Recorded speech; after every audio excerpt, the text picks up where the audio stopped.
খুবই সাধারণ একটা মাছ রান্না, তারপরও খেতে অসাধারণ টেস্টি হয়।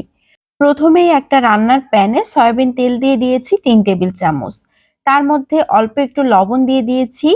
যখন আমি মাছগুলো ভাজবো তখন মাছগুলো লেগে যাবে না, খুব সুন্দরভাবে ভাজি করা যাবে এই জন্য। এখানে আমি কাতলা মাছ লবণ হলুদ মাখিয়ে আগে থেকে রেখে দিয়েছিলাম। সেই কাতলা মাছগুলোকে দিয়ে উল্টে পাল্টে খুব ভালো মতো করে ভেজে নিব। অনেক সময় বড় মাছগুলো ভাজতে গিয়ে মাছের তেল গায়ে ছিটে পড়ে। এই জন্য তেলের মধ্যে লবণ দিলে কিন্তু আর এইভাবে তেলটা ছিটে গায়েও পড়বে না। অবশিষ্ট তেলে আরো সামান্য একটু তেল দিয়ে দিয়েছি। 1/4 চা চামচের মতো গোটা জিরা দিয়ে দিয়েছি।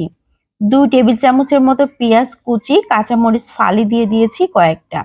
এখন বেশ কিছুক্ষণ ধরে ভেজে নিয়েছি। লবণ দিয়ে দিচ্ছি 1/2 চা চামচ, হলুদ গুঁড়ো 1/4 চা চামচ। এখন অনবরত নাড়াচাড়া করে পেঁয়াজটা যতক্ষণ না পর্যন্ত নরম হয়ে যায় ততক্ষণ ভেজে নিতে হবে। এখন সামান্য একটু পানি দিয়ে দিয়েছি পেঁয়াজটা যাতে আর ভাজা ভাজা না হয়ে যায়। এখন দিয়ে দিচ্ছি পেস্ট করা মশলা। পেঁয়াজ পেস্ট 2.5 টেবিল চামচ, রসুন পেস্ট 1/2 চা চামচ, আদা পেস্ট 1/4 চা চামচ, ধনিয়ার গুঁড়া 1 চা চামচ, লাল মরিচের গুঁড়া 1 চা চামচ। মরিচটা বুঝে দিতে হবে যে যেমন পছন্দ করেন।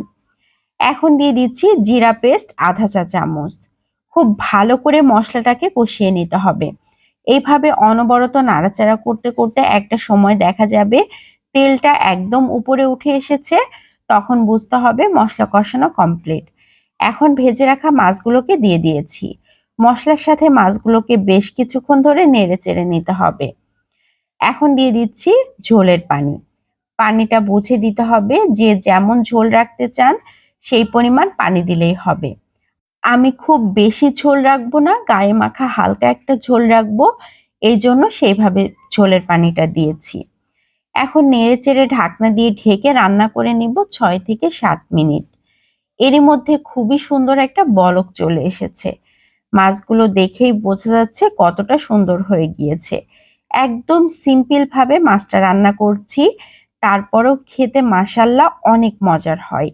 এইভাবে কিন্তু কাতলা মাছের বদলে রুই মাছটাও রান্না করা যেতে পারে, যে কোনো বড় মাছই রান্না করা যেতে পারে। সব শেষে দিয়ে দিয়েছি ভাজা জিরার গুঁড়া। আমি কিন্তু চুলাটাকে এখনো বন্ধ করিনি। চুলাটা জ্বলন্ত অবস্থাতেই আমি ভাজা জিরার গুঁড়াটা দিয়ে দিয়েছি। খুব ভালো করে নেড়েচেড়ে দিয়েছি। এখন চুলাটাকে বন্ধ করে দিয়েছি। মাছ রান্না একদম কমপ্লিট হয়ে গিয়েছে। দেখেই বোঝা যাচ্ছে কতটা ইয়ামি হতে পারে।